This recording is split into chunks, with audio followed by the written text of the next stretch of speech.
Alright, welcome back, ladies and gentlemen, to another exciting moment with Coach K in his Math Corner. Hey, you know what? It's raining like crazy outside, but I'm inside and I'm doing this video, and hey, you're going to enjoy it tomorrow as you listen to the rain outside, so here we go. Hey, your objective today is going to be that you will be able to determine the volume of a right rectangular prism, and you'll know you'll be able to do that correctly when you can answer 2 questions on an exit ticket. And remember, you can always use your calculator. Alright, here we go again, ladies and gentlemen. You are focused on this right here. We have done trapezoids, we haven't done parallelograms yet. Triangles and rectangles, but we are focused right here, ladies and gentlemen, a right rectangular prism, not base times height. Okay, and you should have geometry formula unit side 2. That says volume of rectangular prisms. The other side was the one on trapezoids. So here we go. Are you ready? Yes, we are going to be able to do this after everything else that we've done. I just want you to know what we're going to try to do today. Our ultimate goal is to be able to use volume in order to find out how many 2 4/5 feet cubed bats we can put in a box, right? But we're not going to do it now. We're going to do it later. Alright, so here we go, ladies and gentlemen. Everything that you see I am going to do with a calculator, and I am not going to show my work because other than putting the numbers in, because that's what you're going to do is use your calculator, right? Okay, but remember, everything we do, we have to write out V equals length times width times height.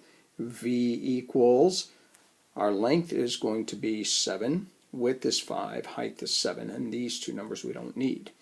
We only need 1 length, 1 width, 1 height. So here we go. We got 7 times 5 times 7. Volume is 35 times 7, or V equals 245 centimeters cubed, right?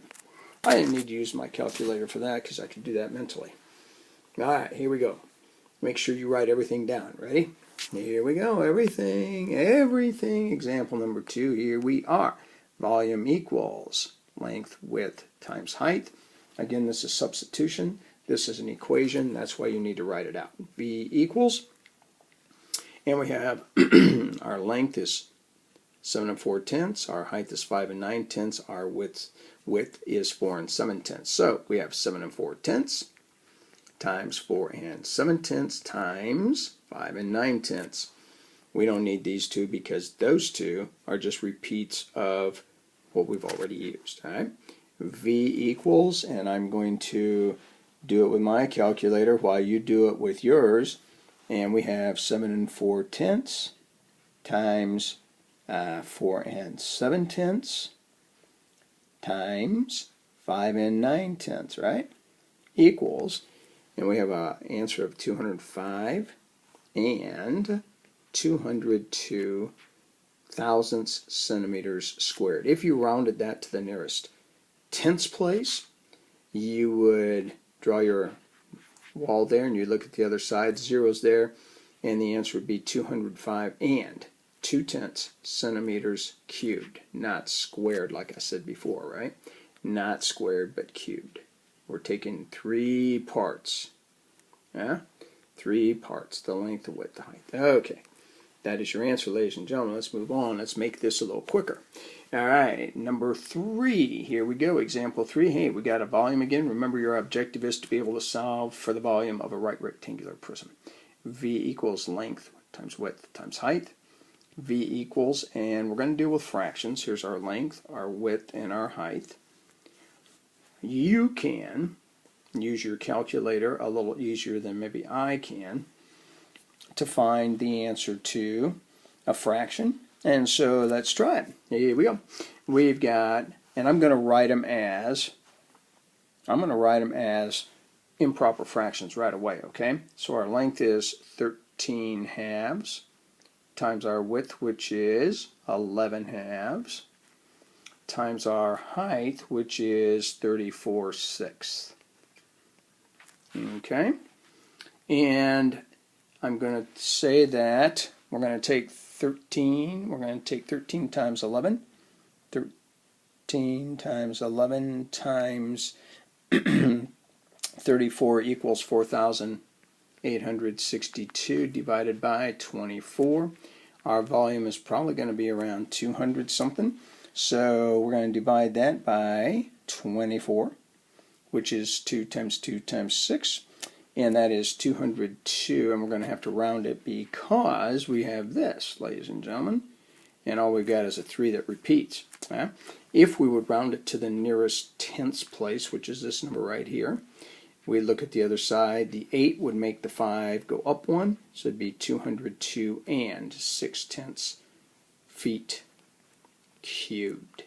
So whether you leave it this way or this way, it doesn't matter. Either answer would be okay. Congratulations, ladies and gentlemen. You probably did better than me on that because you got to use a calculator where you could make them as fractions, right? All right, here we go. Hey, we're going to go right down to this next question, all right? Now, this next question is, Ben's baseball team is packing up bats into boxes to take with them to the state tournament next weekend.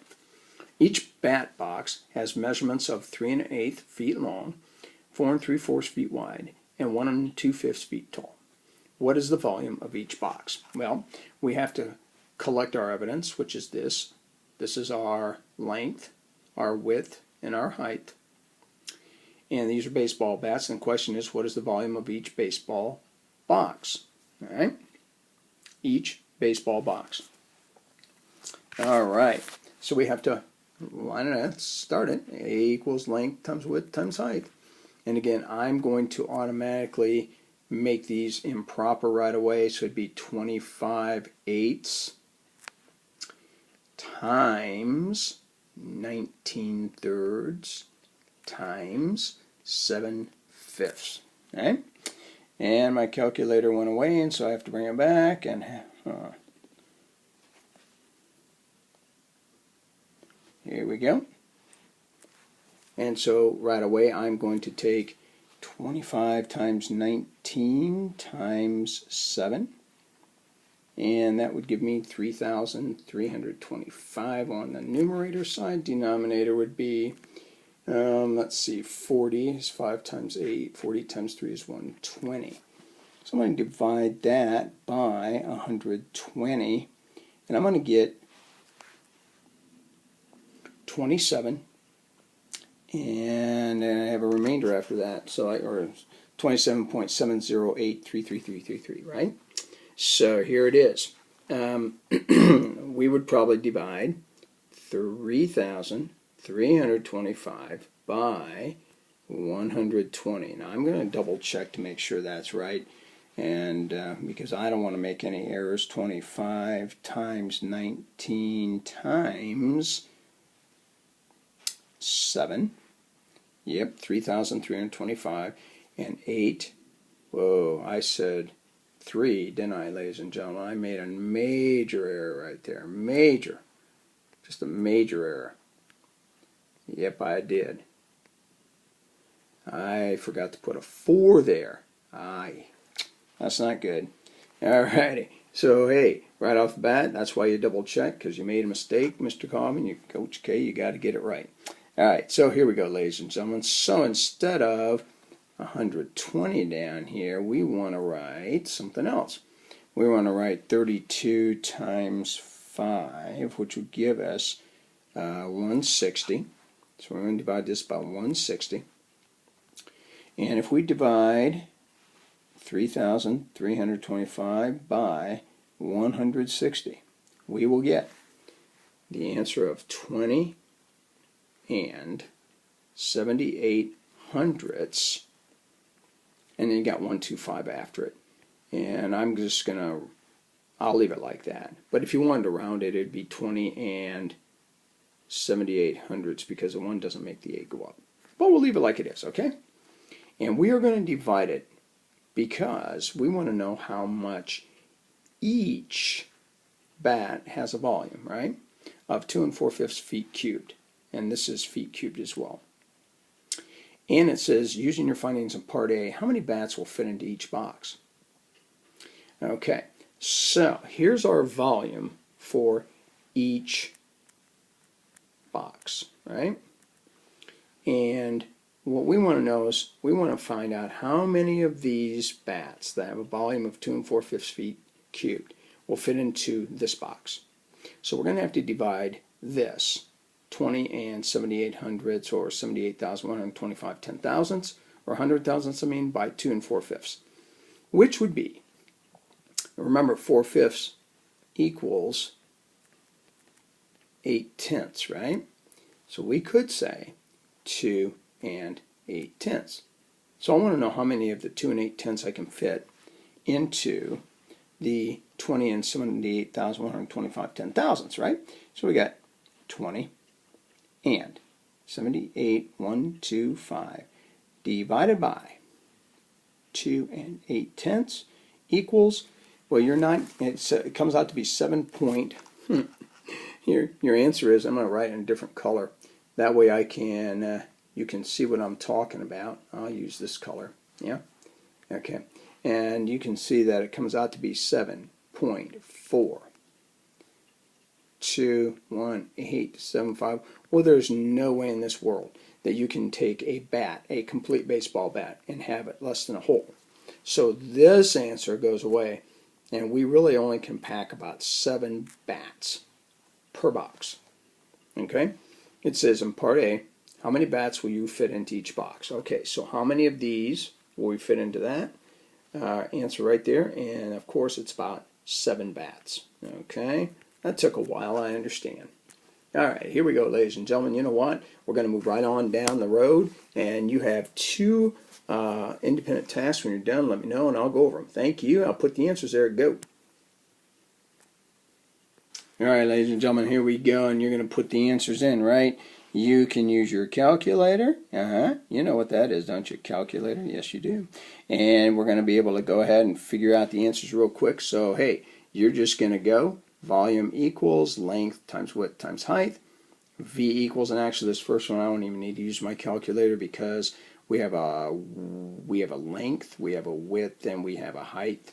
And it is 3 times 6 times 3, which would come out to be 6 times 6, or I'm sorry, 9 times, 3 times 3 is 9, and 9 times 6 is 54 inch cubed. 54 inch cubed, right? I know, it's kind of funky the way I wrote it there. Yeah, I know. Okay, here we go, ladies and gentlemen, back to the next one. Next one is V equals length times width times height. And again, I'm just going to go right ahead and I'm going to change them into improper right away so that I don't have to mess with it. So this first one is 10/3, and you're going to use your calculator anyhow. 5/2 times, let's see, 12 15/4, right? Okay, so the denominator will be 6 times 2 is 24, and we got to multiply the top, right? And if we multiply the top, it'll be 10 times 5 is 50 times 15 equals 750. So we're going to take 750 divided by 24, and our volume is going to be 30 and 25 hundredths feet cubed. I apologize for writing it that way. I ran out of room. There you go, ladies and gentlemen. Congratulations. You got those. All right, you're going to move on to the next piece, right? You're going to get your exit ticket done. When you're done with your exit ticket, you have an assignment. Please make sure that you show all your work, and when you're done, show me. Thank you very much, ladies and gentlemen. Have a great day. Bye-bye.